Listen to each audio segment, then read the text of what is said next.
Step by step से instructions को ध्यान से सुनिए। सबसे पहले इंडिकेटर सेक्शन में हम जाएंगे और यहाँ पर हम लिखेंगे मूविंग एवरेज रिबन। आप देख सकते हैं ये वाला जो इंडिकेटर है मूविंग एवरेज रिबन, इसको हम अपने चार्ट पर लगा लेंगे।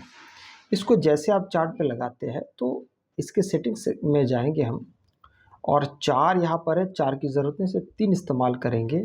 सबसे पहले यहाँ पे जो SMA है सबको SMA ही रखिए, और पहला वाला जो आपका 20 लिखा हुआ है इसको हम कर देंगे 50।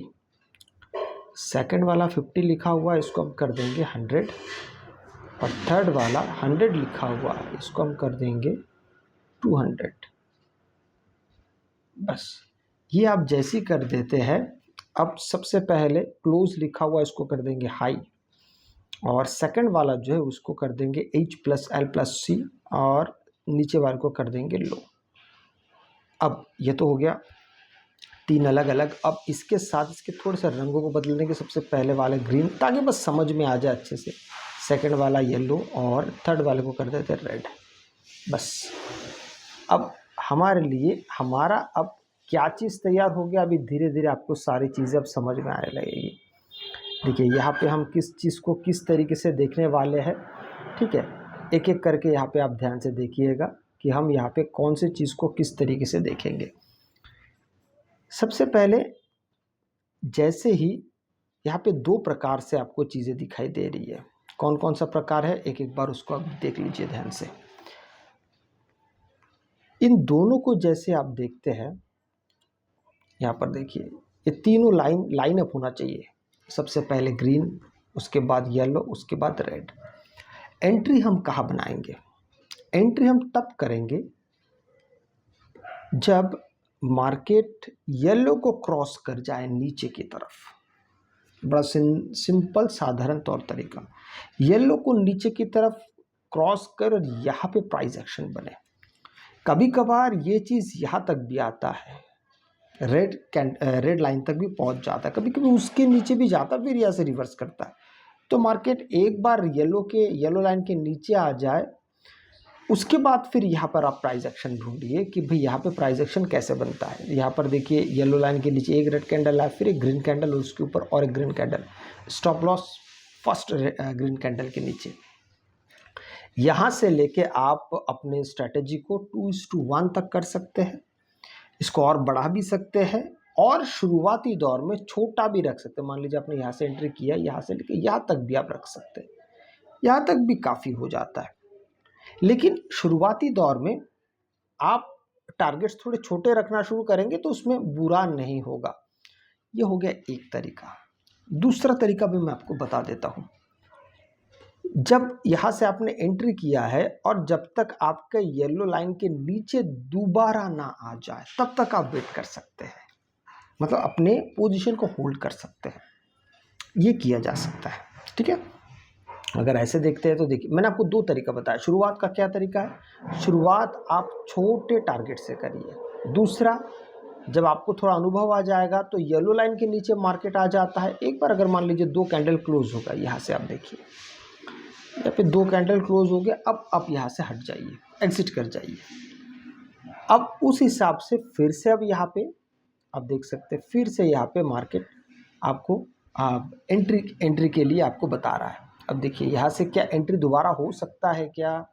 अगर हम उस चीज़ को अगर देखते हैं, हाँ यहाँ पे फिर से हो सकता है। देखिए येलो लाइन के नीचे आया है और इस जगह पे आपका फिर से प्राइस एक्शन बनता है। लेकिन इस जगह को थोड़ा सा आप ध्यान से देखते हैं तो आपका यहाँ पे एसएल थोड़ी देर बाद एसएल हिट होता है।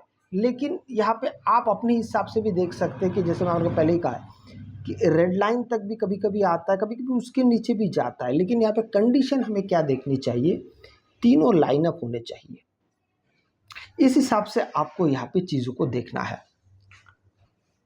अगर आपको लगता है कि आपका यहाँ पे एसएल हिट हो रहा है, बिल्कुल आप यहाँ से एसएल को निकाल सकते हैं, अपने ट्रेड को एग्जिट कर सकते हैं।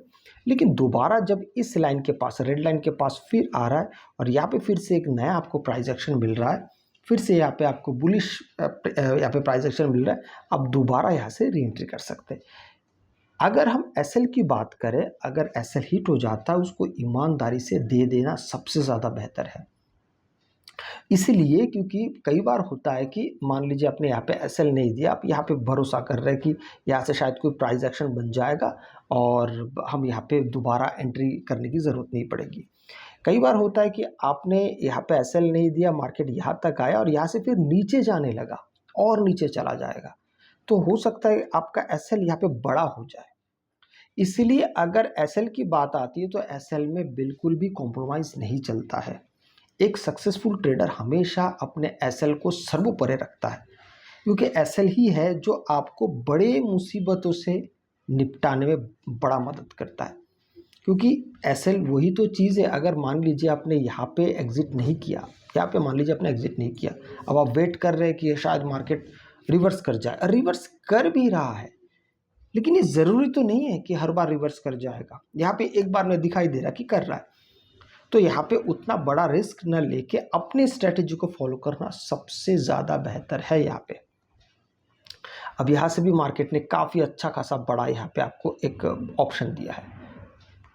अब इस जगह को भी आप देख सकते हैं, फिर से मार्केट आपको यहाँ तक ला रहा है, यहाँ तक आप पूरी तरीके से वेट कर सकते हैं, फिर से दोबारा यहाँ पे प्राइस एक्शन बन रहा है, तो इस तरीके से आप लंबे समय तक मार्केट में बने रह सकते हैं। अभी हो गया कॉल साइड के तरफ, अब हम बात करते हैं पुट साइड के तरफ।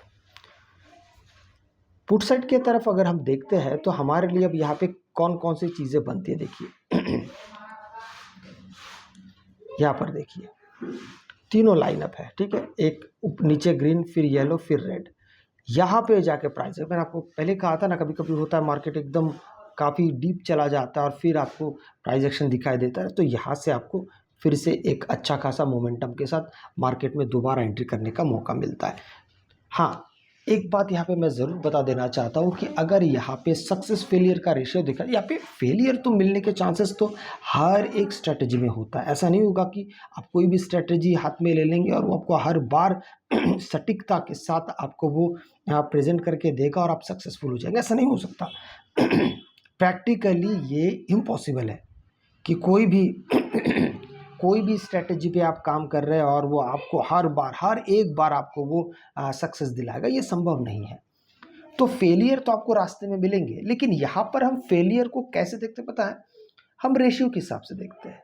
अगर आपने 10 बार एंट्री की है तो 10 बार में आप कितने बार सक्सेसफुल रहे और कितने बार आप विफल रहे। अगर 7 बार भी सक्सेसफुल है और 3 बार अगर विफल भी हो रहे तो भी ये बहुत अच्छा नंबर है। आप खुद को विचार करके देखिएगा, लोग ज़्यादातर स्ट्रेटजी पे पूरी तरीके से अपने आप को झोंक इसलिए नहीं दे पाते हैं, 1-2 बार ट्राई करने के बाद छोड़ देते हैं। उसका सबसे बड़ा कारण होता है कि लोग उस स्ट्रेटजी को लेना तो चाहते हैं, पर वो एसएल अगर एक बार भी हिट हो जाता है तो उनको लगता है कि स्ट्रेटजी अच्छा नहीं है, एसएल हिट हो रहा है ना, स्ट्रेटजी अच्छा नहीं। स्ट्रेटजी कई ऐसे स्ट्रेटजीज होते हैं जहाँ पे सक्सेस रेट कम होता है, फेलियर ज़्यादा होता है। तो ऐसे स्ट्रेटजी आपको तभी पता चलेगा ना जब आप उस पर काम करेंगे। हफ्ता 2 हफ्ता पूरे इंडिकेटर को समझने के लिए या किसी भी स्ट्रेटजी को समझने के लिए आपको थोड़ा सा उसमें वक्त देने की काफ़ी आवश्यकता होती है। तो इन सब चीज़ों को आपको बड़ा ध्यान में रखना होता है। अगर आपको वीडियो अच्छा लगे तो लाइक शेयर सब्सक्राइब जरूर कीजिएगा। आपसे मैं अगले वीडियो में मिलता, तब तक के लिए जय हिंद।